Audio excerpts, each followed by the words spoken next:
토트넘이 역대 최악의 상황을 스스로 만들었습니다. 현재 영국에는 브라이턴 원정 경기에서의 역전패로 토트넘이 토트넘했다는 조롱이 쏟아지고 있습니다. 토트넘의 역전패는 이제 팀의 상징이 되어버렸습니다. 포스텍 감독은 토트넘 부임 이후 최악의 패배라며 치욕을 그대로 공개했습니다. 스카이 스포츠와의 인터뷰에서 실망스럽다, 좌절감이 들고 속상하다면서 내가 여기 온 이래로 최악의 패배라고 솔직하게 털어놓았습니다. 토트넘은 브라이턴 원정 경기에서 전반전을 2대0으로 앞서다가 후반전 3골을 내주며 2대3으로 역전패했습니다. 패배로 3승 1무 3패로 승점 10이 되면서 리그 9위로 주저앉았습니다. 5연승을 기록 중이던 토트넘의 행진에도 제동이 걸리면서 팀 분위기는 풍비박산이 되어버렸습니다. 단 한 경기만에 토트넘의 분위기가 완전히 곤두박질 쳤습니다. 손흥민 없이 3연승까지 하나라고 기대하던 팬들의 허망한 상상은 완전히 물거품이 되었습니다.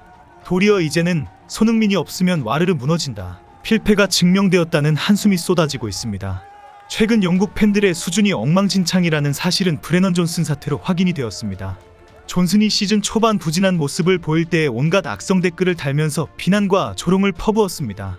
결국 존슨이 소셜미디어를 폐쇄했고, 손흥민은 안타깝다, 어린 선수가 소셜미디어에 큰 상처를 받았다라는 반응까지 보였습니다.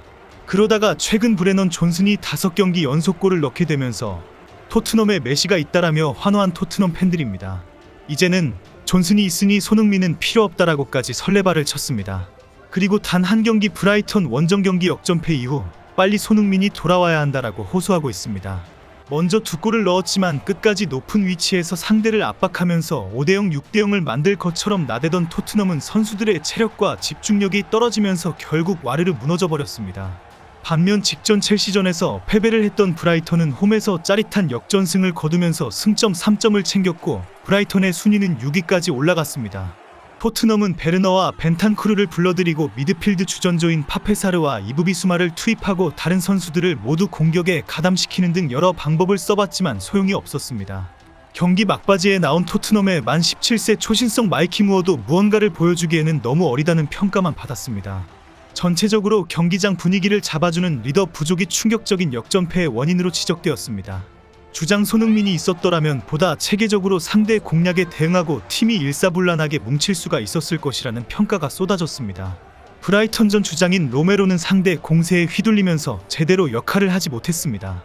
메디슨은 어디에서 굴러다니는지 보이지 않을 정도로 구심점 역할을 누구도 하지 않은 오합지졸 토트넘의 모습을 연출했습니다. 전반전에는 토트넘이 6연승의 슈퍼 울트라 빅클럽의 정체를 또 드러난다는 예상까지 나왔습니다. 최근 토트넘은 손흥민이 없으니 무서운 팀이 되었다는 팬들의 지지가 쏟아지면서 이러다가 리그 1위까지 하는 것 아닌가라는 분위기였기 때문입니다. 실제 전반 토트넘이 획득한 2골은 만화처럼 가볍게 들어가면서 오늘 날아다닌다는 기대까지 하게 만들었습니다. 토트넘은 전반 23분 도미닉 솔랑케의 패스를 받은 브레넌 존슨이 왼발 논스톱 슈팅으로 선제골을 터뜨리며 기분 좋게 시작했습니다. 존슨은 이날 득점으로 리그 3경기, 공식전 6경기 연속골을 기록했습니다. 포스텍 감독이 누가 감히 최고의 스트라이커 존슨에게 화를 내었어라고 따지던 존슨이 또 득점을 한 것입니다. 전반 37분에는 티모 베르너로부터 패스를 이어 받은 제임스 메디슨이 페널티 아크 부근에서 오른발 슈팅으로 추가골에 성공했습니다.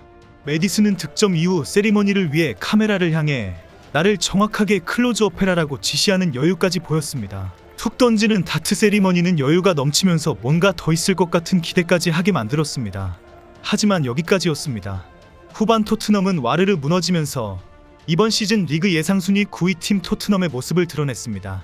수비진은 와르르 무너졌고 공격진은 우왕좌왕 제정신을 차리지 못했습니다. 포스텍 감독이 여러 명의 선수 교체를 급히 했지만 엉망진창 팀 경기력은 조금도 나아지지 않았습니다. 여기저기 구멍만 만들어줄 뿐이었습니다.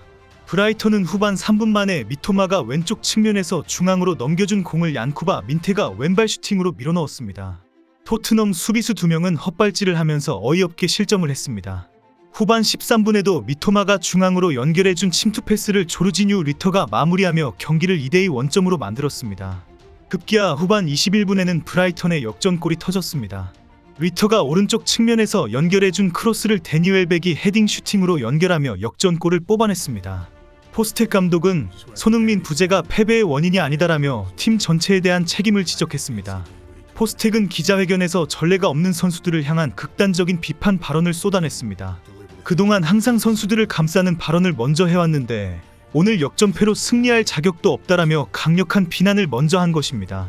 포스텍은 우리는 이 레벨에서 보여줘야 할 것들을 보이지 못했다. 그저 경쟁력이 없었다면서 경합에서 이기지 못했고 강렬함이 부족했다.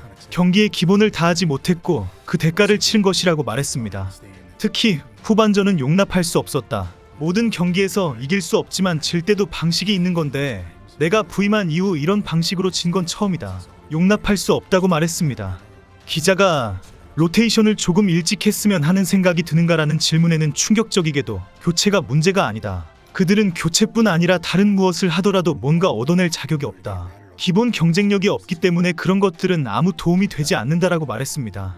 특히 부상으로 나서지 못하고 있는 손흥민이 그리운가라는 질문에도 아니다. 전혀 상관없다라고 말했습니다. 포스텍은 어느 정도의 경쟁력이 있어야 하는데 우리는 오늘 후반에 전혀 그러하지 못했다라고 대답했습니다.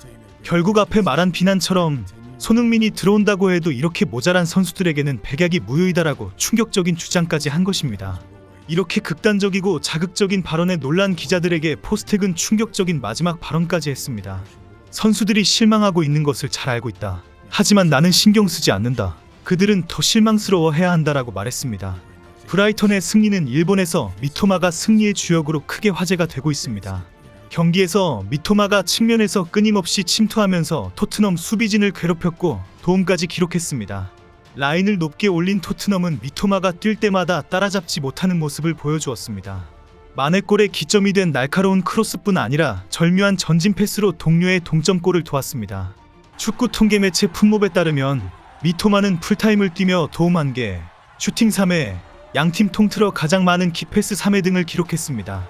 풋몹은 미토마에게 최고 평점인 8.2를 부여하며 경기 최우수 선수로 선정했습니다. 특히 역전골을 넣은 웰백은 토트넘의 최대 라이벌인 아스널에서 뛰다가 이적한 선수입니다. 웰백의 역전 헤딩골에 아스널이 환호하고 토트넘이 치욕적으로 여기게 되는 이유입니다. 주장 손흥민이 빠진 토트넘의 모습을 지켜본 홍명보도 큰 충격을 받았습니다. 토트넘이 처참한 역전패로 무너지면서 주장 손흥민의 공백을 확실히 알게 되었기 때문입니다. 대표팀은 카타르 도하를 경유해서 요르단 암만에 도착한 상황입니다. 무거운 소식이 전해지면서 홍명보호에게도 발등에 불이 떨어졌습니다. 오만전 한 골 2도움으로 맹활약한 손흥민의 도움을 전혀 받을 수가 없게 된 홍명보입니다. 오만전 이후 손흥민에게 의존하였다는 평가에 짜증과 분노로 아니다, 내가 전술 변화를 주었기 때문이다라고 큰 소리친 홍명보입니다. 손흥민이 월드클래스라는 것을 아버지 손흥정만 인정하지 않는다는 우스갯소리가 진실입니다. 월클은 월클입니다.